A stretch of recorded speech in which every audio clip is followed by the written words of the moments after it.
বন্ধুরা, শরীর খারাপ হওয়ার পর থেকেই মাছ মাংস খেতেই ইচ্ছে করছে না। তাই হালকা মশলা দিয়ে, ঝাল কম দিয়ে সয়াবিনের কারি করে নিয়েছি আলু মটরশুঁটি দিয়ে।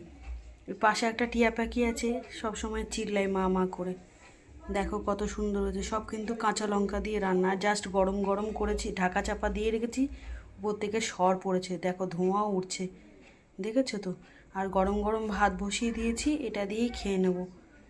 সয়াবিন ভালো লাগে, প্রত্যেকটা মানুষের, বাচ্চা থেকে বুড়ো সবাই ভালোবাসে সয়াবিন খেতে।